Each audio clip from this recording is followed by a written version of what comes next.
É isso, gente. Falei que era só sentar e curtir e aí seguir a vida. Qual a primeira vez em que um sorriso apareceu em uma pintura? E um beijo romântico? E um grito? Essa eu acho que eu sei. Sempre fico me questionando aqui sobre essa coisa da primeira vez em que algo aconteceu, né? Porque são tantos milhões de seres humanos na Terra, tantos anos, né? Não dá muito pra saber. E aí eu esbarrei nesse livrinho aqui, que são os primeiros da arte, 30 obras de arte pioneiras, que conta exatamente sobre 30 vezes em que algo apareceu na pintura pela primeira vez. Pintura europeia de cerca de 700 anos. Independente de ser ou não o primeiro, eu sempre acho curioso, assim, o porquê daquilo ter aparecido, se não era uma prática comum, como isso impacta as obras de arte que vêm na sequência, né? Esse vídeo de hoje é puro suco de viver eu vi pra sentar e curtir, porque é só assim, bem tranquilinho. O primeiro beijo da história da arte aparece em um afresco do Giotto, feito entre 1303 e 1305. Na pintura, Joaquim e Ana, os pais da Virgem Maria, se beijam carinhosamente. Ele abraça os ombros dela, ela segura com as mãos o seu rosto e a sua cabeça, os lábios se tocam. A lenda cristã conta que Joaquim e Ana eram casados há 20 anos e não conseguiam ter filhos. E aí, milagrosamente, Ana fica grávida e eles comemoram com esse beijinho. 200 anos depois desse primeiro beijo, Tiziano pinta um beijo bem mais apaixonado nessa cena de Marte e Vênus, toda exposta assim pro olhar do espectador e o nosso voyeurismo. Na Capela Sistina de Michelangelo tem casais de homens se beijando. A primeira piada da história da arte é o retrato de um monge feito por Petrus Christus em 1446. Nosso olhar passeia pelo rosto super realista, a veia da testa que pulsa, o nariz que quase sai da tela de tão perfeito, os fios da barba que dá pra contar um a um e de repente uma mosca. E a mosca virou tipo um meme medieval. O Petrus começou essa moda e a mosca apareceu depois várias vezes nas pinturas ali de 1500. Mas a verdade é que a gente não tem como saber mesmo se o artista estava bem-humorado ou se a mosca tem um significado específico naquele contexto do retrato do monge cartucho, que eram de uma ordem super rígida. Mas a mosca mostra a ilusão da pintura, ela é um trompe-l'œil e atrai o olhar para a moldura onde o Petrus assinou o seu nome. A habilidade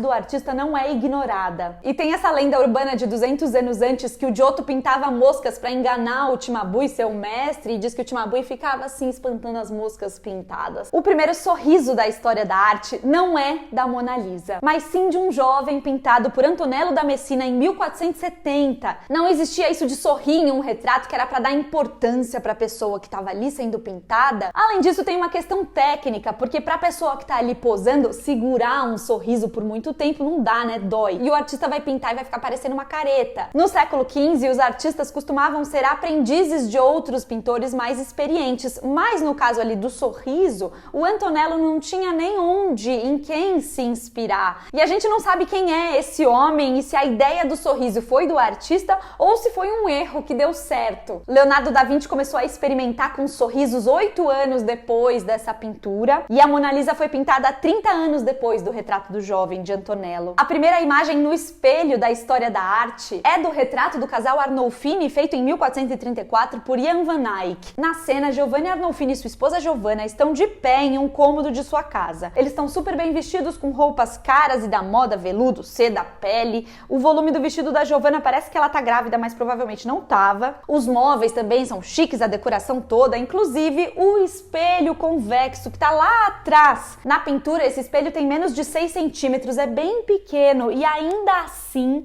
Van Eyck pinta o reflexo da janela, do lustre e as costas do casal. E tem ainda duas pessoas, uma de vermelho e uma de azul, no lugar onde nós, espectadores, estaríamos. Em cima do espelho ele assinou: Van Eyck esteve aqui, 1434. Então as pessoas no reflexo eram o próprio Van Eyck e o seu assistente. E ele pinta esse reflexo distorcido porque não é um espelho reto, é um espelho convexo e mostra as suas habilidades de artista. artista. Mais de 200 anos depois, a pintura com espelho que ficou mais famosa foi As Meninas, do Velázquez, que é um autorretrato do artista trabalhando e no espelho aparecem refletidos os seus modelos, que são o rei e a rainha da Espanha. A primeira pintura feminista feita na história da arte é Lendo Le Figaro, de Mary Cassatt, feita em 1878. Uma mulher sentada confortável em uma poltrona estampada lê o jornal. As mulheres respeitáveis daquela época não deveriam se importar com política e atualidades. Elas não tinham que ter interesse no que estava acontecendo no mundo, mas sim cuidar da aparência, casar, ter filho, cuidar da casa, do marido, dos filhos, a não ser que fosse uma mulher da classe trabalhadora, que aí tinha que fazer tudo isso e ainda arrumar um emprego. Mas a mãe da Mary Cassatt, que aparece aqui nessa pintura, era de uma família abastada. O esperado é que ela fosse retratada recebendo as visitas, sendo mãe ou esposa, e não lendo o jornal, agindo como homem. A artista Beta Wegman pintando um retrato foi feito por Jeanne Bock nessa mesma época em Paris, em 1880. É a imagem feita por uma mulher artista de outra mulher artista trabalhando. Mas a Berta está de costas, o homem está de frente. E a Vênus de Milo no fundo lembra como ao longo da história da arte, as mulheres foram retratadas para o olhar masculino. O primeiro autorretrato pintado por uma mulher na história da arte é de Catherine van Hemsen. Em latim, no topo da pintura está escrito: Eu, Catherine de van Hemsen, pintei a mim mesma, 1548, aos 20 anos. Ela não foi só a primeira mulher a pintar um autorretrato, mas foi a primeira artista a pintar um autorretrato no ato de pintar. Caterina foi uma das poucas mulheres artistas do século XVI a se profissionalizar. Ela foi aprendiz do seu pai e teve uma carreira promissora até que se casou e, ao que tudo indica, parou de pintar. No retrato, ela tá usando um vestido de veludo chique e deve ter se pintado olhando o reflexo no espelho, o que seria um grande desafio. Mas outra pintura do mesmo ano, que deve ser da sua irmã tocando um instrumento, faz pensar que a irmã deve ter posado para ela e ela só teria pintado o próprio rosto olhando no espelho. A primeira cozinha da história da arte é de Peter Aertsen, de cerca de 1560, e a cozinha era o último cômodo da casa que alguém que encomendasse uma pintura pensaria em mostrar. Mas a Aertsen se interessava por cenas cotidianas e o assunto começava a entrar na moda no pensamento da época. Em cima da mesa vemos presunto, pão, queijo, frutas, legumes. A mulher segura um peixe e os dois homens parecem já ter bebido demais. As mulheres que trabalhavam na cozinha eram consideradas promíscuas, então é possível que tenha uma mensagem moral aqui nessa pintura. A leiteira de Vermeer é de 100 anos depois. Os azulejos do lado direito têm representações de cupidos e dos amantes se beijando. E esse objeto no chão era um aquecedor de pé, então tinha um calor nessa pintura também. É isso, gente. Falei que era só sentar e curtir e aí seguir a vida. Um pouquinho assim,